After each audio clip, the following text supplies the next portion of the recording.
Good morning students. In previous lecture we have discussed the vapor compression refrigeration system. Now discussing with vapor compression refrigeration in the system, we have focused our attention to increase the COP of vapor compression system dividing in following cases. So first we have seen the cycle with dry saturated vapor after compression. Now in this we have seen after compression the steam is achieving the dry saturated steam, so that's why it cut at the dry saturated line over there, and the condensation during the condensation the 2 to 3 process the dry saturated vapor is achieving the saturated liquid state. So on this liquid state we have shown the point 3. Now during this 3 to 4 there is a expansion process where enthalpy parameter is the constant by reducing the pressure over there. So we are observing that the pressure is reducing and the enthalpy parameter is the constant. So 4 point we are achieving, and after that 4 point the evaporation process starts to take place, and where the actual heat extraction process from the occupant will taking, and such refrigerant is introduced again into the compressor. So one by one we are going to discuss. So 1 to 2 process, here you can see 1 to 2 process is the compression where low pressure and the temperature vapor refrigerant is compressed isentropically. Isentropically, why we are saying? Because here entropy parameter is the constant to the dry saturated vapor. Here we have seen the second point is dry saturated, and during this process work done during the isentropic compression process we are saying it as a H2 minus H1. So on pH chart you can observe compression process we have shown 1 to 2, that is the compression process, and during this process the H1 is the enthalpy of the vapor refrigerant which is entering into the compressor, and H2 is the after compression process the enthalpy of vapor refrigerant at the discharge of the compressor, and the temperature at this point T1 is the entering temperature and T2 is the exit temperature. So you are observing that the work done during the compression process is H2 minus H1. Next process 2 to 3 process. So this is the high pressure and temperature vapor refrigerant is condensed at the constant pressure and temperature in the condenser over there. So here you can observe temperature parameter we are keeping constant, pressure is also there constant, but only changing the phase, means the dry saturated vapor refrigerant is converted into the liquid refrigerant. So this is the condensation process. Now next process is 3 to 4. As we have discussed previously, the liquid refrigerant at pressure P2 which is equal to the pressure P3, here you can observe, and the temperature T2 is equal to T3 is expanded by the throttling process. So we have used the throttling devices, capillary devices or a expansion valve. Okay, so by using capillary device the throttling process is carried out, and through the expansion valve at low pressure is the you can observe P1 is equal to P4 and temperature T1 is equal to T4 over there. So during this process there is no heat absorption or heat rejection by the liquid refrigerant. Next process is you can observe use of the expansion valve during the expansion process. So this is the refrigerant expand isentropically, and during this isentropically process you can observe entropy parameter is the constant. Okay, and isentropic expansion reduces the external work during the expanded the running of the compressor. So this increases the refrigerating effect over there. So ultimately as refrigerating effect is increasing, the COP of the system is also increasing. You can observe over here this point 3 to 4. So 4 point comes over here. So you can observe additional impact we are getting. So use of the expansion valve, there is a certain drawbacks. Expansion valve system, expanding the liquid refrigerant is complicated, and this involves a greater initial cost, and refrigerant flow can't to be controlled because of the fixed cylinder volume. So these are the some certain drawbacks by using the expansion valve during the expansion process. So most of the time we are using the capillary tubes. Next you can see 4 to 1 process. This 4 to 1 process is the evaporation, which producing the refrigeration effect. So liquid vapor mixture of the refrigerant at pressure, you can see P4 is equal to P1, and temperature T1 is equal to T4 is evaporated, and the change of vapor refrigerant at constant pressure and the temperature. So you can observe here from 4 to 1 the process carried out. This is the evaporation process, and you can see the refrigerating effect produced during the evaporation of the liquid vapor refrigerant absorb the latent heat of vaporization. So that's why this is indicated by HFG from the medium. So latent heat of vaporization, HFG absorbed by the refrigerant, and this is known as the refrigerating effect. We are indicating it by RE. So refrigerating effect or heat absorbed or extracted by the liquid vapor refrigerant during the evaporation, we are getting RE is equal to H1 minus H4. So we are getting, but H4 is equal to HFG we are taking, because we are getting sensible heat at temperature T3 and the enthalpy of liquid refrigerant leaving the condenser. These points you can see here, this lies on the same vertical line. So you are observing this point. So HF3 is equal to H4. So we are writing H1 minus HF3 over there.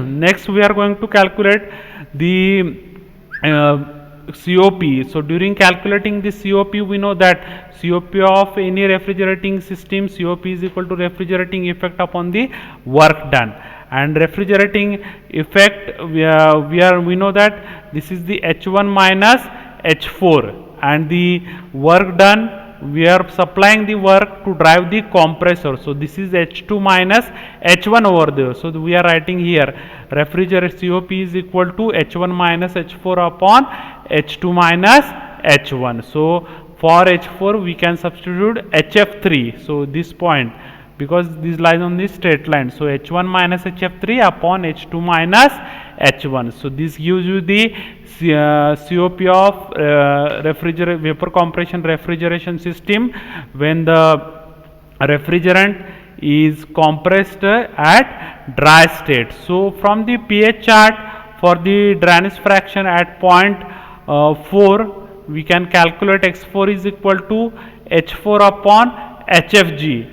By rearranging, we are getting H4. How we are going to calculate H4 is equal to X4 into HFG. Now this H4 is the enthalpy of refrigerant entering the evaporator section, and X4 is the dryness fraction of refrigerant at the entry of the evaporator, and HFG latent heat of refrigeration entering into the evaporator. So in this way we are calculating the H4. So a representation of enthalpy on the pH chart.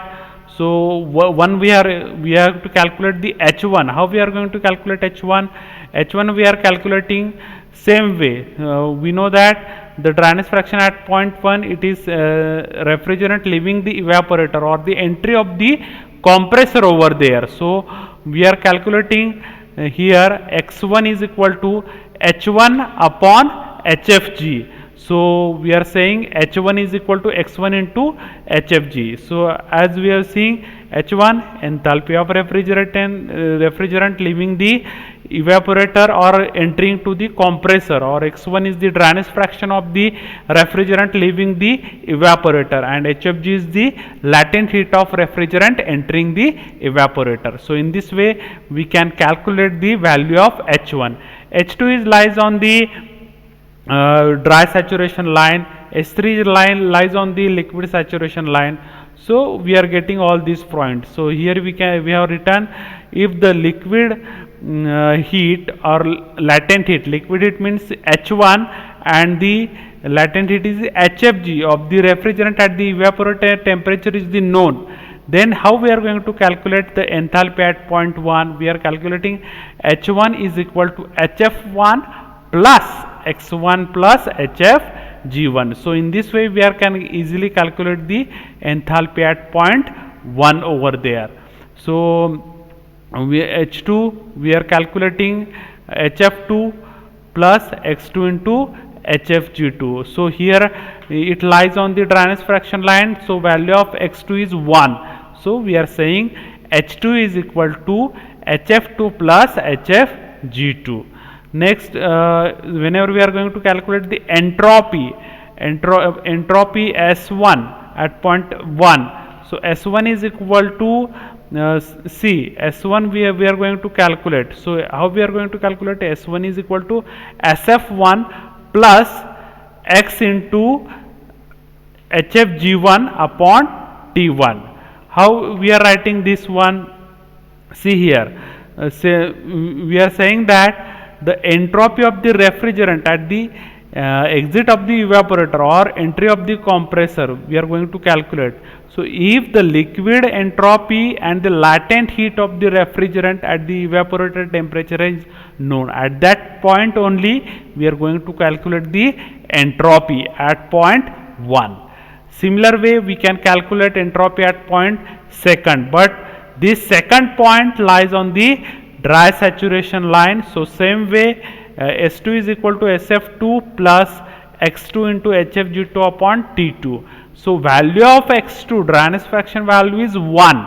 So we can write same way because this point lies on the vertically in upward direction. So S1 is equal to S2 over there. So we can write S2 is equal to SF2 plus X2 into HFG2 upon T2, but here value is 1, but both are equal, so we can write S1 is equal to S2 is equal to SF1 plus HFG1 upon T1. So in this way we can calculate both these values. Now we are saying that the volume of vapor entering the compressor per minute, we are getting mass of the refrigerant into its specific volume, means MA into Vg, and the capacity of refrigerator we are saying total heat extracted upon 210. So how we are saying the capacity of refrigerator? If you observe this, so you can find the refrigerator is working in between the, suppose we have seen the pH chart, so you can observe this refrigerator is working between the H1 and the H3. So effectively we are getting the H1 minus H3 is the heat extracted or the refrigerating effect produced per kg of the refrigerant, because the capacity of refrigerant we are going to say total heat extracted upon 210. So these are the some formulas we have seen when the heat extracted, or so we are saying that the cycle with the dry saturated vapor after the compression. So we are going to see one numerical. So numerical 1, when there is a dry saturated stream in the ammonia vapor compression system, the pressure in the evaporator is 2 bar and ammonia at exit is 0.85. This is dry, and at the entry dryness fraction is the 0.19. So during the compression, the work done per kg of ammonia is 150 kilojoule, and the COP of the volume entering the compressor per minute. So if the rate of ammonia circulation is 4.5 kg per minute, the latent heat and the specific volume at 2 bar are the 1325 kilojoule per kg and 0.58 meter cube per kg respectively. So first of all, we are plotting all the process on the TH and the pH chart. So TS and pH chart we have first plotted over here, and the given things we are writing. Ammonia is the working fluid. Work done, they have given 150 kilojoule per kg. Then mass of ammonia 4.5 kg per minute they have given. HFG value is given, and Vs they have given. So we have plotted all this point over the here, and they have given the 2 bar pressure. 2 bar pressure they have given. So we are getting we are writing over here 2 bar pressure, and dryness fraction at this point 0.19. So first of all, we are calculating the H4 value, enthalpy at 0.4. So H4 is equal to HF3. So H4 is equal, they have given the value of here X4 they have given 0.19. So it is easy to calculate the H4 value. So it is X4 into HFG. So HFG value is also given 1325. So we are going to substitute, and we are getting the H4 is equal to 251.75 kilojoule per kg over there. So we are getting the H4 value. Next, enthalpy at the entry point is equal to the exit point at we are saying. So we are writing over here H1 is equal to X1 into HFG. So X1 they have given 0.85 and the HFG value is given. So same we can calculate, because HFG is the same for both the cases. So we are calculating the H1, which is 1126.25 kilojoule per kg, and we are going to calculate the COP. COP is equal to refrigerating effect upon the work done, and work done they have mentioned in the numerical. We have to calculate the refrigerating effect, and refrigerating effect is equal to H1 minus H4. So that's why we are calculating the H1 and H4. So we are going to substitute the values H1 and H4, and we are dividing it with work done. So we are getting the COP of this system is 5.83, and the volume we have to calculate volume of the vapor entering the compressor per minute is mass of the refrigerant. Mass they have given this one 4.5, and specific volume is also given. So we can multiply both these two, and we are getting the volume of vapor entering the compressor per minute is 2.61 meter cube per minute. So in this way we can easily calculate the here the COP and the volume of vapor entering the compressor per minute. So this is the numerical we have seen. We have in today's lecture we have seen the various formulas and how we are going to represent the vapor compression cycle with dry saturated vapor after the compression, and we have seen some formulas such as the COP, and we have solved the numerical related with it. So these all about the today's lecture. Thank you very much.